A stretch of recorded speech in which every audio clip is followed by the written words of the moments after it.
Hello guys, હું છું સિદ્ધિ ઉપાધ્યાય અને આજે હું રિવ્યૂ આપીશ આર્ટસેલા કોટેજ જે નૈનીતાલમાં આવેલું છે, ઉત્તરાખંડમાં. મેં ત્યાં રૂમ બધું બહુ સારું છે. ત્યાં 3 રૂમ છે અને દરેક રૂમમાં સિંગલ સેપરેટ બાલ્કની છે. જ્યારે 2 રૂમમાં એક ફર્સ્ટ ફ્લોર પર છે ને એક સેકન્ડ ફ્લોર પર છે. ત્યાં ખાલી બે બાલ્કની અટેચ છે. એ લોકોનું રૂમની વાઇબ્સ, લાઈક રૂમનું એ લોકોએ જે રીતે સજાવ્યું છે બધું બહુ સારું છે. લાઈક વુડનથી આખું કરેલું છે રેડી. લોકોએ દરેક વસ્તુ વુડન, મતલબ કે ત્યાં વુડનનો યુઝ થાય છે માટે એ વસ્તુ ત્યાં વુડનની બધી બનેલી છે. બહુ સારું છે. લાઈક ત્યાં રહેવાની મજા આવે. મતલબ રિલેક્સ થવા માટે જતા હોઈએ ને તો લાઈક બહુ સારી એવી જગ્યા છે. ખાલી ત્યાં છે ને એ બહુ સારી એવી જગ્યા છે. ત્યાંથી વ્યૂ બહુ સારા આવે છે. ત્યાં બાલ્કની છે. બાલ્કનીમાં પણ કોઈ ચેર એન્ડ ટેબલ મૂકેલું છે. આપણે ચા પી શકીએ, આમ તેમ બેસી શકીએ, વાતચીત થાય. ત્યાં ફોટોઝ વિડીયોઝ માટેનું બહુ સારું છે. લાઈક વ્યૂઝના લીધે બહુ સારા ફોટોઝ અને વિડીયોઝ આવે છે. ઇવન રૂમમાં પણ અને ઇવન બાલ્કનીમાં પણ. ખાલી ત્યાં મને બે જ પ્રોબ્લેમ થયા હતા એની અંદર. લાઈક મને 2 વસ્તુથી આઈ એમ નોટ સેટિસ્ફાઈડ. ખાલી એવું છે કે ઠંડીની સિઝન હોય ને, અત્યારે આ ટાઈમે ત્યાં બરફ ચાલતો હોય આવતો નથી પડ્યો, બટ ત્યાં ઠંડીમાં અતિશય બહુ જ ઠંડી લાગતી હોય છે. જે ગુજરાતમાં રહેતું હોય ને ત્યાં બહુ જ ઠંડી લાગી. ત્યાં ઠંડી 4, 5, 6 એવી ત્યાં ઠંડી હોય છે. તો લાઈક દિવસમાં ચાલી જાય સન હોય એટલા માટે, બટ વહેલી મોર્નિંગમાં અને એટલે વહેલી સવારે મોર્નિંગમાં અને રાત્રે છે ને ઇટ્સ ડિફિકલ્ટ. કે ત્યાં એસી છે કે એસી આપણે હીટરથી આપણે ત્યાં રહી શકીએ અંદર, હીટરને લીધે એ વાંધો નથી આવતો. બટ વાત ત્યાં બાલ્કનીની આવે છે. બાલ્કનીમાં મેં કીધું હતું કે તમને બોન ફાયર મૂકી આપો, તમને મને ના પાડી હતી કે વુડનનું બનેલું છે એટલા માટે બોન ફાયર નહીં એમ. એટલે લાઈક ઠંડીમાં બેસું એવું થાય. ઠંડીમાં બેસે ને ત્યાં તો બાલ્કનીમાં બહાર એ લોકો એ વસ્તુ ના કરી આપી. અને પછી મેં એમને કીધું તેમને મને ઇતું નાનું શું હીટર આપ્યું હતું જ્યાં કવર કરેલી બાલ્કની છે ને નાની સ્ક્વેરમાં. તો લાઈક પણ એ યુઝલેસ હતું કે એનાથી પણ તમને કંઈક ગરમીનો અહેસાસ બિલકુલ ના થાય. એટલે એ હિસાબથી વસ્તુ યુઝલેસ હતી. બાકી વ્યૂઝ લાઇટિંગ છે ને તે વસ્તુ બહુ સારી લાગતી હતી. આમ મજા આવે એવું. પણ તમે ગરમીમાં ગયા હો ને તો પછી ત્યાં તમે એ વસ્તુનો બહુ સારો યુઝ કરી શકો છો. પ્લસ ત્યાં છે ને આપણે જે પણ રૂમ લઈએ છીએ ને એ ઇન્ક્લુડિંગ બ્રેકફાસ્ટ છે એવું છે.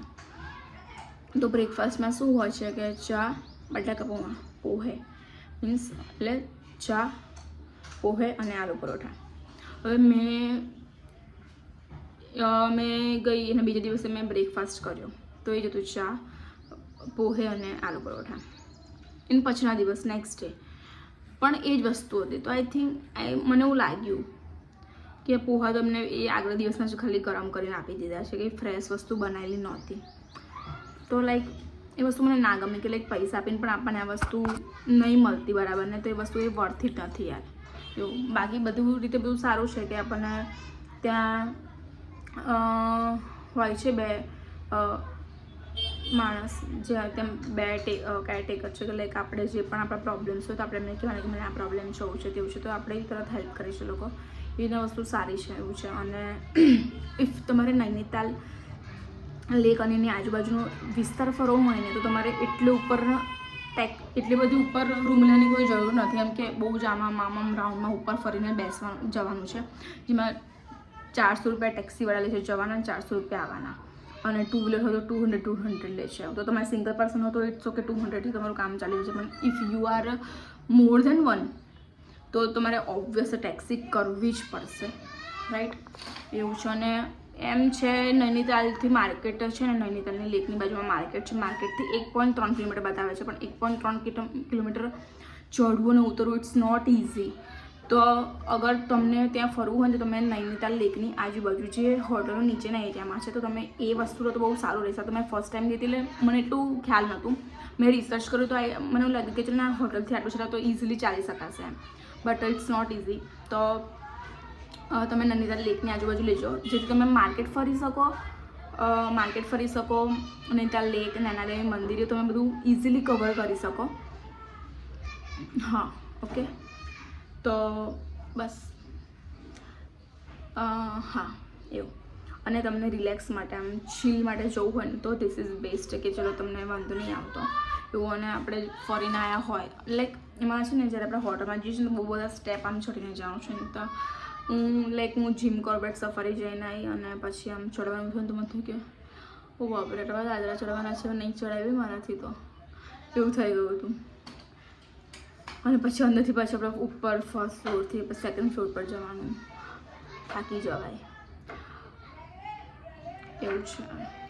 થાકી જવાય મીન્સ એવું. બાકી તો આમ ઘણું સારું છે. અને તમે કોઈ જાઓ તો ત્યાં રસોડું બી છે, કિચન છે, પણ તો સેપરેટ કિચન છે. જે નીચે રિસેપ્શન છે ને એની બાજુમાં એક કિચન છે. તમને ઓનલાઈન તમે અગોડા કે મેક માય ટ્રીપ પર જશો ને ઓનલાઈન તો તમને એક રૂમમાં કિચન બતાવે છે, પણ એવું નથી. લાઈક નીચે સેપરેટ રિસેપ્શન છે ને જે ત્યાં જ ખાલી કિચન છે. અને તમે પોતે પણ ત્યાં કઈ વસ્તુ બનાવી શકો છો યા પછી ત્યાં તમે કહો તો તમને ત્યાં પણ બનાવી આપશે. તમને ચા મેગી જે બી ખાવું હોય એ. ખાલી એટલું છે કે ત્યાંથી ચાલીને ખાલી જઈએ ને થોડું આગળ ત્યાંથી કોટેજ છે ઉતરીને થોડું આગળ જઈએ ને 2-3 મિનિટ ચાલીને એટલે પછી ત્યાં એક શોપ છે ત્યાં તમને પડીકા વેફર્સ મેગી મળી જશે. બાકી એથી વિશેષ તમને કોઈ વસ્તુ નહીં મળે. તો ઇફ તમે કોઈ બજારમાં ગયા હોય તમે કોઈ વસ્તુ ખાવી હોય બટર ચીઝનું આમ તમે એડ કરીને તો તમારે તમને નીચેથી જ લાવવું પડશે માર્કેટ આગળથી જ. ત્યાંથી તમને કોઈ આજુબાજુ કશું એવું મળશે નહીં. બાકી ઓલ ઓવર નાઇસ છે. રહેવા માટેનું બી બહુ સારું છે. ફોટો વિડીયો કોઈ બનાવવો હોય આ તે રીલ્સ તો બહુ સારી જગ્યા છે. એક વખત તો ત્યાં રોકાવું એટલે એક વખત ઇટ્સ ઓકે રોકાવે એવું છે બસ. તો તમને મારો વિડીયો ગમ્યો હોય તો ચેનલને લાઈક કરજો, સબસ્ક્રાઈબ કરજો. Thank you guys.